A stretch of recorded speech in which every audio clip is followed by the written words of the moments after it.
Continuamos então com o programa Manancial desta oportunidade.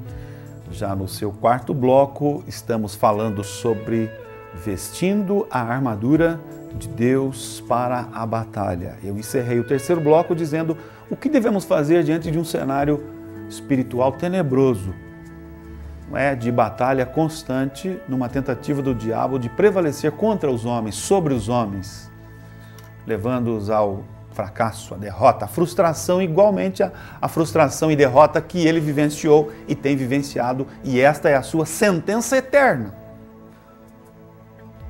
Deus planejou para eu e você uma vida na eternidade, de comunhão, de luz.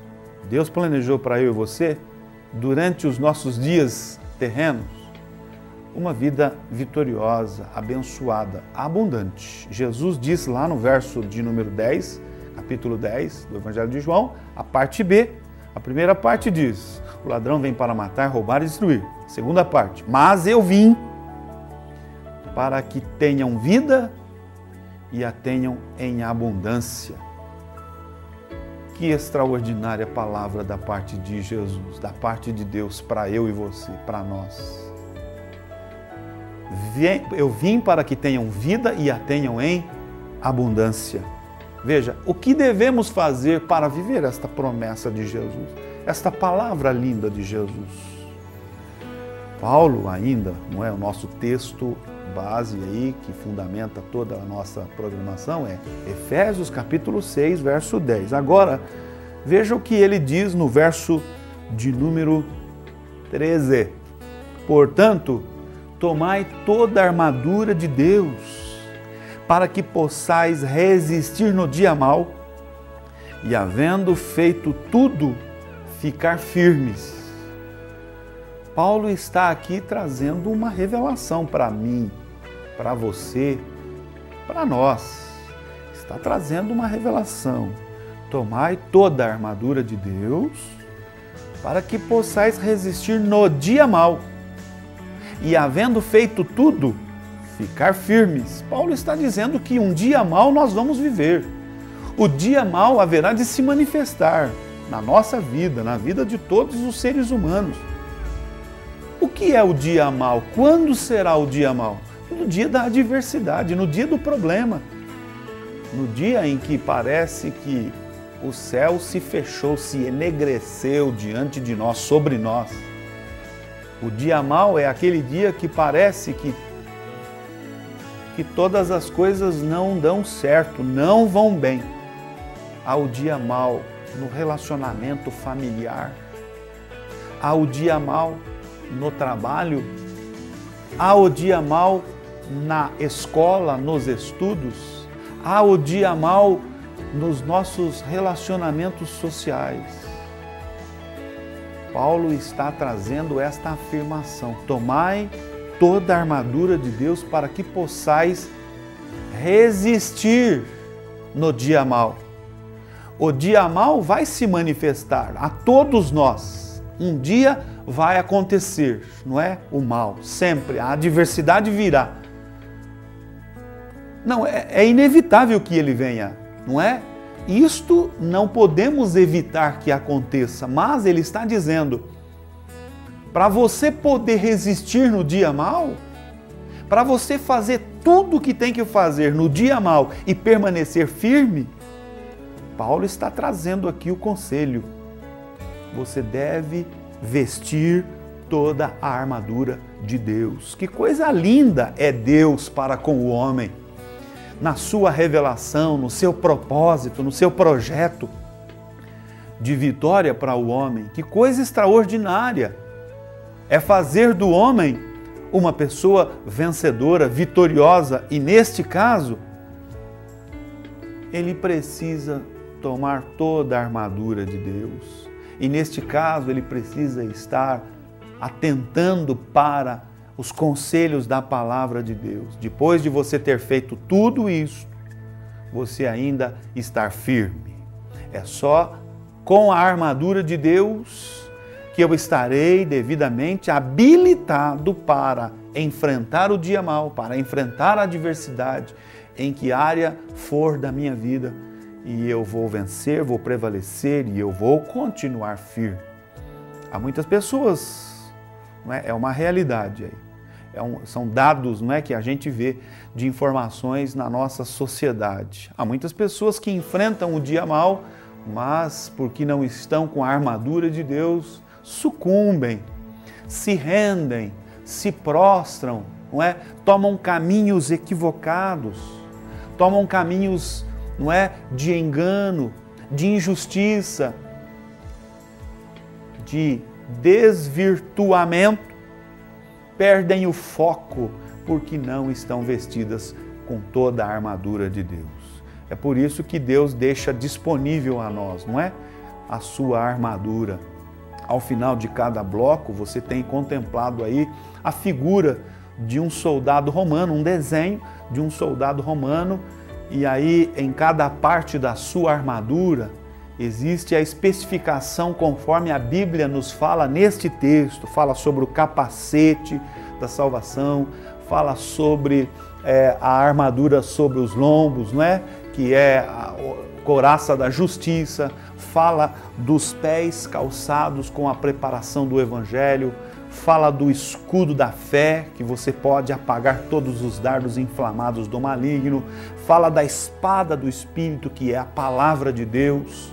Foi com a palavra de Deus que Jesus venceu o diabo na tentação, e é com a palavra de Deus em todo o tempo que os homens, que as pessoas, que a sociedade humana poderá vencer o adversário em todo o tempo e ser pessoas, não é? Ser um povo, ser sociedade abençoada, conquistadora, de sucesso em todos os seus planos, em todos os seus projetos. Quero deixar esta palavra ao teu coração nesta oportunidade. Por que nós devemos permanecer firmes, não é? Por que devemos permanecer firmes? O apóstolo Paulo nos fala, escrevendo aos Romanos, capítulo 8, verso 31, que diremos, pois, a estas coisas? Que coisas são estas? Esta batalha espiritual, esta ação maligna permanente, espiritualmente falando. Que diremos, pois, a estas coisas? Olha o que ele diz na sequência. Se Deus é por nós, quem será contra nós? É por isso que temos que estar firmes. É por isso que precisamos tomar toda a armadura de Deus. Porque neste caso, Deus vai pelejar por nós. Se Deus é por nós, quem será contra nós? Eu já citei esse texto aqui anteriormente, mas novamente vou citar João, primeira carta, capítulo 4, e o verso 4. Maior é aquele que está em nós do que aquele que está no mundo. Se Deus é maior, se a ação divina sobrepuja qualquer outra ação ou nível de ação, não há o que devamos temer. Ainda que sofremos as investidas, ainda que sofremos os ataques, ainda que saibamos qual é o intento do adversário, a palavra diz, maior é aquele que está em vós do que aquele que está no mundo.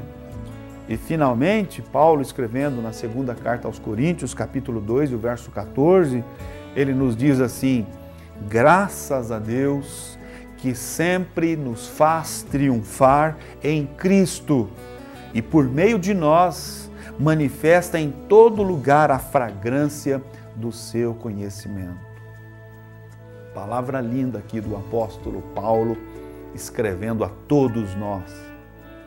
Mas graças a Deus que sempre nos faz triunfar. Não é aqui ou ali que eu vou ter uma vitória. Não é este mês e daí só o ano que vem que eu vou ter vitória. Não.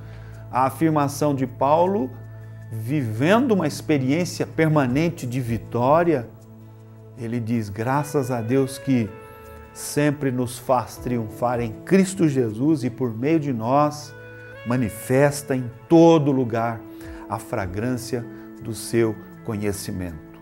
Apesar de todas as adversidades que nós enfrentamos dia a dia, apesar de todas as lutas que surgem à nossa frente, investidas do adversário, nós não desistimos, nós não desistimos, porque maior é aquele que está conosco. Porque se Deus é por nós, quem será contra nós? Nós não desistimos, porque graças a Deus, que é nele nós sempre triunfamos, por Cristo Jesus, fazendo manifestar em todo lugar a fragrância do seu conhecimento. Você quer ter uma vida vitoriosa? Então, tenha um encontro com Jesus Cristo, tenha uma experiência com Jesus Cristo. E nesta batalha espiritual, dia a dia, que todos nós vivenciamos, nesta batalha, você será vencedor, você será vitorioso, porque olha o que diz aqui: se Deus é por nós, quem será contra nós? Tome toda a armadura de Deus, tudo aquilo que Deus disponibiliza, revelado na palavra, vista como armadura. Olha aí para o desenho no final do bloco que a gente tem anunciado. Não é cada parte, capacete da salvação. A mente tem que estar envolvida pelo Evangelho eterno da salvação. Você tem que empunhar o escudo da fé. É pela fé que nós apagamos os dardos inflamados do maligno. E assim por diante, que você possa tomar esta atitude de vestir toda a armadura de Deus e você vai manifestar a fragrância do conhecimento de Cristo Jesus. Assim chegamos ao final de mais um programa. Nesse instante nós vamos orar, encerrando a programação desta oportunidade. Querido Deus, te louvamos, Senhor. Te louvamos porque temos o conhecimento verdadeiro da Tua Palavra e vivendo nesta Palavra que é fiel, que é verdadeira, nós somos em Cristo vencedores em todo o tempo. Desfrutamos da Palavra do Senhor que está empenhada a respeito da igreja, a respeito dos discípulos, que as portas do inferno não prevalecerão contra a tua igreja. Que esta igreja em Ponta Grossa seja em todo o tempo uma igreja pujante, uma igreja que avance, uma igreja que gere frutos para honrar e glorificar o teu nome. Eu abençoo a cidade de Ponta Grossa, a igreja na cidade de Ponta Grossa, que esta cidade possa render-se aos teus pés e confessar que só Jesus Cristo é o Senhor. É a minha oração em nome de Jesus. Que o Senhor Deus te abençoe. Se Ele nos permitir, estaremos aqui na próxima semana compartilhando mais uma preciosa mensagem da Palavra de Deus. Novamente declaramos: Ponta Grossa pertence ao Senhor Jesus.